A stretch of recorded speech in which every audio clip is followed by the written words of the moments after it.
एक समय पर विपक्ष और सारे एंटी हिंदू नेता भारतीय जनता पार्टी को इसी मामले पर घेरा करती थी और उनका ये कहकर मजाक उड़ाया करती थी कि मंदिर वही बनाएंगे पर तारीख नहीं बताएंगे। मंदिर वही बनाएंगे, सोच के बोलिएगा। देखिए मंदिर का सवाल है, सोच के नहीं बताएंगे। मंदिर यही बनेगा, मंदिर वही बनाएंगे लेकिन तारीख नहीं बताएंगे। पर हिंदूवादी मोदी सरकार के प्लान्स कुछ अलग थे। उन्होंने सरकार में आते ही ये अनाउंस कर दिया था कि वो राम मंदिर केस सॉल्व करके मंदिर वही बनाने की नींव रखेंगे। पर उनके इन वादों को बीजेपी के विरोधी काफी हल्के में ले रहे थे। उन्हें ये बस मोदी सरकार के ढकोसले वादे लग रहे थे। और फिर 8 नवंबर 2019 के दिन भारतीय इतिहास का वो दिन है जब तकरीबन 500 वर्षों से चली आ रही इस विवाद पर सुप्रीम कोर्ट ने फैसला सुनाने की अनाउंसमेंट कर दी। उन्होंने फैसले की तारीख इसके अगले दिन 9 नवंबर की सुबह 10:30 पर रखी। यानी कि 8 नवंबर के अगले ही दिन भारत के अंदर काफी कुछ बदलने वाला था। एक तरफ मोदी सरकार के विरोधियों को एक जोरदार थप्पड़ पड़ने वाला था, तो वही दूसरी ओर सैकड़ों साल से आहत होती आ रही हिंदुओं की आस्था को एक नई उम्मीद की किरण मिलने वाली थी। और वो इसलिए क्योंकि हिंदुओं को विश्वास था कि फैसले उनके पक्ष में ही आएगा। हिंदू इस बात को लेकर इतना ज्यादा श्योर इसलिए नहीं थे कि केंद्र में बीजेपी की सरकार थी, बल्कि इसलिए थे क्योंकि कोर्ट में चल रहे इस मुकदमे में उनके साथ हुए जाति के स्पष्ट सबूत मौजूद थे। और इसलिए 9 नवंबर 2019 के दिन जब सुप्रीम कोर्ट ने फैसला सुनाया तो इसमें जीत हिंदुओं के आस्था की हुई। एक ऐसी आस्था जो राम राज के वक्त से चली आ रही थी, एक ऐसी आस्था जिसने अपने लोगों को रामलला के घर वापसी को लेकर लड़ने के लिए प्रेरित किया था, और एक ऐसी आस्था जिसने उन करोड़ों कार सेवकों के लिए बाबरी को गिराने में मददगार बनी थी। आज 6 नवंबर 2019 के उस फैसले को 3 साल से भी ज्यादा बीत चुके हैं। अब अयोध्या जन्मभूमि में भगवान श्री राम का भव्य मंदिर बन के तैयार हो चुका है और अगले 22 जनवरी को इसका उद्घाटन भी होने जा रहा है। साथियों, ये ऐतिहासिक क्षण बहुत भाग्य से हम सभी के जीवन में आया है। लेकिन आज जो 120 करोड़ हिंदू बेसब्री से 22 जनवरी का इंतजार कर रहे, वो उन्हें इतनी आसानी से हासिल नहीं हुआ है। ये कई साल से चलने वाली एक ऐसी कहानी है जिसकी शुरुआत आज से 170 साल पहले हुई थी। साल 1528 पूरे भारत को मुस्लिम आक्रांताओं की नजर लग चुकी थी। एक समय पर सुख समृद्धि के साथ जी रहा भारत मुस्लिम आक्रमणकारियों के लूटपाट और हत्या से परेशान था। अभी तक भारत के कई हिस्सों में मुस्लिम शासन भी शुरू हो चुका था। इसी वक्त पर दिल्ली के अफगान से लाए लोधी वंश का शासन हुआ करता। इस वंश की स्थापना भारत में साल 1451 में बहलोल लोधी ने की थी, लेकिन 1528 में फरगना से आए एक और मुस्लिम आक्रमणकारी ने भारत में लोधी वंश का अंत कर दिया और यहाँ अपना साम्राज्य स्थापित कर दिया। और ये शासक था जहीरुद्दीन मोहम्मद बाबर, जिसे हम सभी शॉर्ट में बाबर के नाम से जानते। अब चूंकि बाबर एक मुस्लिम आक्रमणकारी था, तो यहाँ का बादशाह बनने के बाद उसने यहाँ की सभ्यता, संस्कृति और विशेषकर धर्म पर प्रहार करना शुरू कर दिया। और इसी प्रहार के दौरान साल 1528 में उसने अपने जनरल मीर बाकी की मदद से एक मस्जिद निर्माण शुरू करा, जिसका नाम था मस्जिद जन्मस्थान। नाम पर गौर कीजिए, मस्जिद जन्मस्थान, यानी कि एक ऐसा मस्जिद जो किसी के जन्म स्थान पर बना हो। पर किसका जन्म स्थान? तो मर्यादा पुरुषोत्तम श्री राम का जन्म स्थान। जी हाँ, बाबर ने अयोध्या में मौजूद भव्य राम मंदिर को जमींदोज करके यहाँ एक मस्जिद का निर्माण कराया था, जिसे आज लोग बाबरी मस्जिद के नाम से जानते हैं। इस घटना का वर्णन हमें इतिहास में कई जगह पर देखने को मिलता है। उदाहरण के तौर पर जोसेफ टिफेंथेलर जब 1740 में अयोध्या आए थे, तो उन्होंने ये मेंशन किया था कि यहाँ उस जगह पर मंदिर तोड़कर मस्जिद बनाई गई थी, जिस जगह को लोग भगवान श्री राम की जन्मभूमि मानते थे। इसके अलावा रॉबर्ट मॉन्टगोमरी मार्टिन द्वारा लिखे गए एक वर्क में उन्होंने इस टेम्पल के डिस्ट्रक्शन का जिक्र किया था और ये बताया था कि मस्जिद के अंदर ऐसे पिलर्स मौजूद है जो कि काले पत्थर से बने हैं, जिस पर हिंदू धर्म से जुड़ी तस्वीरें हैं। वही एक तीसरा प्रूफ हमें ईस्ट इंडिया कंपनी के गैजेटर से मिलता है, जिसमें एडवर्ड थॉर्नटन राम के किले के अवशेष का जिक्र करते हैं। यानी कि हमारे पास ऐसे कई सबूत मौजूद थे जो साफ साफ इस बात की तरफ इशारा करते थे कि बाबर के द्वारा राम मंदिर को तोड़कर बाबरी मस्जिद खड़ी की गई थी। पर इन सब के बावजूद बावजूद हिंदुओं को अपने रामलला के मूर्ति को मस्जिद के बाहर एक छोटे से चबूतरे पर रख के पूजना पड़ा। इसी बीच भारत अंग्रेजों का गुलाम बन गया और ये मसला सुलझने के बावजूद और उलझता चला गया। इस घटना के तकरीबन 250 से 300 साल बाद 1853 में इस मामले को लेकर हिंदू मुस्लिम के बीच दंगे फसाद हुए, पर इसका कोई समाधान निकलकर सामने नहीं आया। यहाँ तक कि यार 1885 में महंत रघुवर दास ने फैजाबाद कोर्ट में ये याचिका एक दायर की, अगर हिंदुओं को राम मंदिर नहीं लौटाई जा सकती है तो कम से कम उन्हें उस चबूतरे पर ही मंदिर बनाने की अनुमति दी जाए ताकि वो अपना रामलला को उसमें स्थापित करके उनकी पूजा अर्चना कर सके। पर फैजाबाद कोर्ट ने उनके इस याचिका को ये कहते हुए नकार दिया कि इससे दोनों ही धर्मों के बीच तनातनी बढ़ जाएगी। यानी कि एक पक्ष हिंदुओं के मंदिर को तोड़ के वहाँ मस्जिद बना लेते तो इससे तनातनी नहीं बढ़ती है, पर वही उस घटना का विक्टिम आज उस जगह को छोड़ के पास में मंदिर निर्माण की अनुमति मांग रहे थे तो उससे आपसी भाईचारे का खतरा था। पता नहीं कोर्ट को ये अनुमति देने में किसका डर सता रहा था, लिबरल हिंदूज का या फिर तथाकथित पीसफुल कम्युनिटीज का। भारत के आज़ादी के मात्र 2 साल बाद 22 या 23 दिसंबर की रात अचानक से मस्जिद के अंदर भगवान राम की मूर्ति प्रकट होने की खबर अयोध्या में फैल गई। ये सुनकर सारे हिंदू मुस्लिम मस्जिद के पास इकट्ठा होने लगे।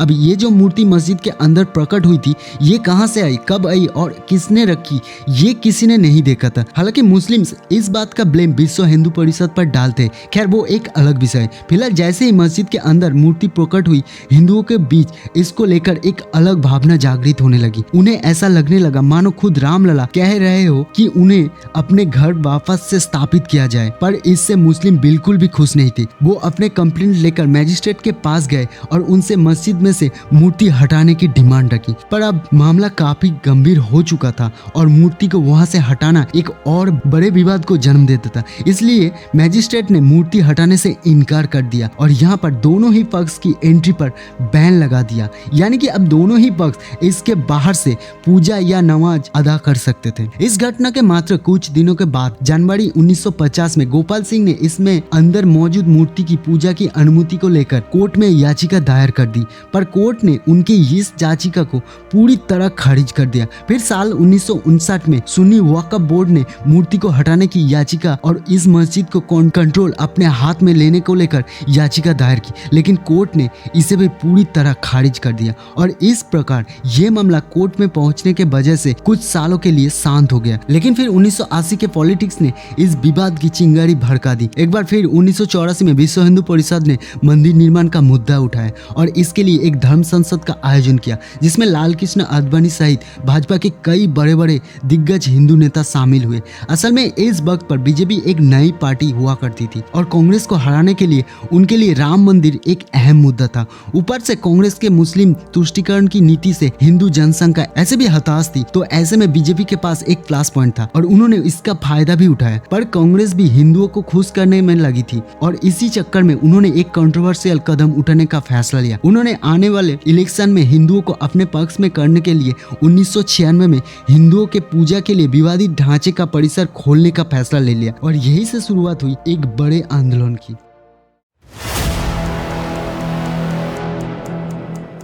मंदिर परिसर खुलने के बाद विश्व हिंदू परिषद लोगों को कार सेवा करने के लिए प्रोत्साहित करने में जुट गई। उन्होंने उनसे राम मंदिर निर्माण करने के लिए अयोध्या निमंत्रण देना शुरू कर दिया और इसको लेकर कई सारे रथ यात्रा भी निकल गई। पर 1989 में इलाहाबाद कोर्ट के द्वारा विवादित स्थान पर स्टेटस को मेंटेन रखने का फैसला गया, यानी कि कोई भी पक्ष यहाँ पर अब कोई कंस्ट्रक्शन या डिमोलिशन नहीं कर सकता था।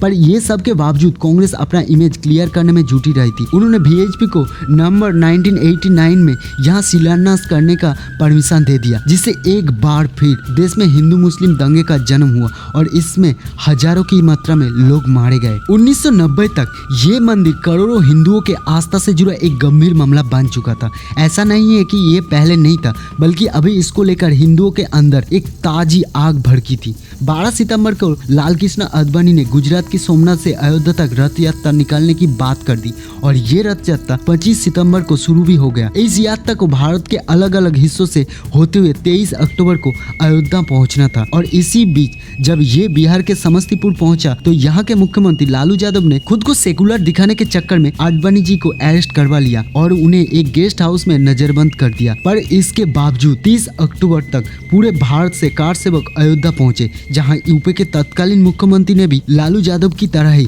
खुद को सेकुलर घोषित करने के चक्कर में कार सेवकों पर गोली चलाने का आदेश दे दिया। और इस फायरिंग में 50 हिंदुओं ने भगवान श्री राम के मंदिर के लिए अपने जान न्यौछावर कर दिया। इस पूरे मामले ने बीजेपी को पॉलिटिकली काफी हेल्प किया और अगले इलेक्शन में यूपी में उन्होंने 425 सीट में से 221 सीट हासिल किए और कल्याण सिंह को यहाँ के मुख्यमंत्री के रूप में चुना गया, जिन्होंने सरकार में आते ही अयोध्या की 2.77 एकड़ जमीन टूरिज्म पर्पज के लिए जन्म हुई नए ट्रस्ट को और कोर्ट से ये भी वादा किया कि वहाँ पर कोई इलीगल कंस्ट्रक्शन नहीं होगी और कोर्ट द्वारा लागू किया गया स्टेटस को मेंटेन रहेगा। पर ऐसा कर पाना उनके लिए इतना आसान नहीं था। उधर सेंटर में आई पीवी नरसिम्हा राव की कांग्रेस सरकार ने हिंदू मुस्लिम के बीच बायलैटरल टॉक्स करवा के बात सुलझाने की कोशिश करी, लेकिन इससे कोई बीच का रास्ता नहीं निकल पाया, क्योंकि इसमें ना वीएचपी उस जगह को छोड़ने को तैयार थी और ना ही बीएमएसी यानी कि बाबरी मस्जिद एक्शन कमेटी।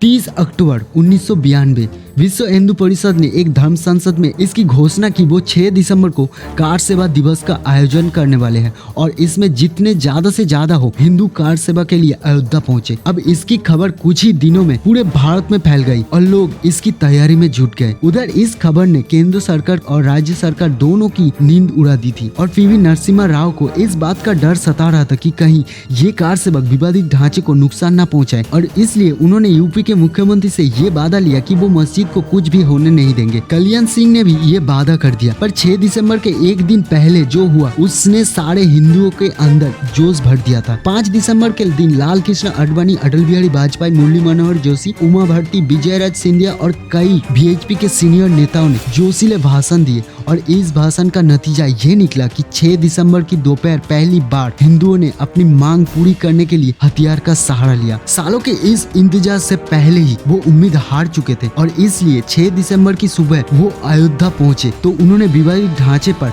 हमला बोल दिया और इसे पूरी तरह सपाट कर दिया और वहां पर रामलला की एक मूर्ति स्थापित कर दी, ठीक उसी तरह जिस तरह 1528 में बाबर ने मंदिर हटाकर ये मस्जिद स्थापित किया। उधर कल्याण सिंह ने कार सेवकों पर गोली ना चलाने का फरमान जारी कर रखा था, इसलिए पुलिस भी इसमें कोई ठोस कदम उठा नहीं पाई और यही वजह है कि इस घटना के बाद उन्हें मुख्यमंत्री पद से इस्तीफा देना पड़ा और उन्हें इस पूरे घटना का मास्टरमाइंड ठहराया गया। इस घटना के बाद पूरे देश में काफी दंगे फसाद हुए और इसके बदला लेने के लिए पाकिस्तान और बांग्लादेश जैसे देशों में हिंदू मंदिरों को तहस नहस कर दिया गया। वही 1993 में हुआ मुंबई सीरियल ब्लास्ट इसी के बदले के रूप में किया गया था। पर वो कहते हैं ना, सच को चाहे कितना भी छुपा लो वो बाहर आ ही जाता है।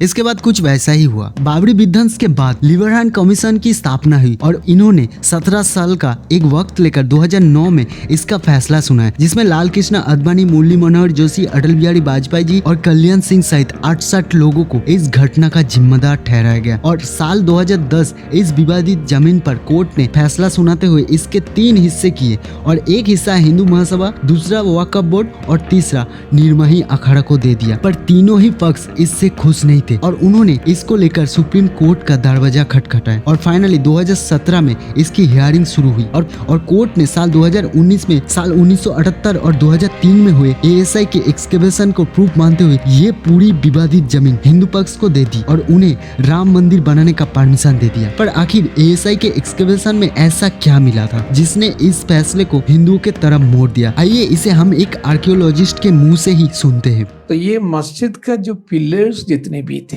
जिसके ऊपर ये मस्जिद खड़ा था वो सब जो ना मंदिर के पिलर्स थे।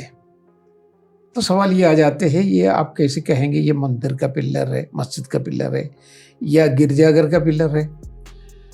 तो हम लोगों को जो प्रिसाइसली उसी के लिए हम लोगों को ट्रेनिंग करते हैं तो इस प्रकार 1850 में शुरू हुआ ये संघर्ष 170 सालों बाद सुलझा और इसमें हिंदुओं को अपनी राम जन्मभूमि वापस मिल गई और 22 जनवरी को इसका उद्घाटन भी होने वाला है, जिससे देश दुनिया से बड़ी हस्तियां पहुंचने वाली हैं, जिनको इस मंदिर के बनने के वर्षों से इंतजार था। वैसे कांग्रेस की अगर बात करें तो उनका हाल आज भी वैसा है। वो अक्सर अपने विरोधी पार्टी का विरोध करने के चक्कर में या तो अपने देश का ही विरोध करने लगती है या फिर किसी सेंसिटिव मुद्दे पर अटपटा बयानबाजी करने लगती है। तो ये थी आज की ये वीडियो। उम्मीद करता हूँ आपको पसंद आई होगी और मैं आपसे पूछना चाहता हूँ आपका इस बारे में क्या ख्याल है, हमें कमेंट में जरूर बताइए।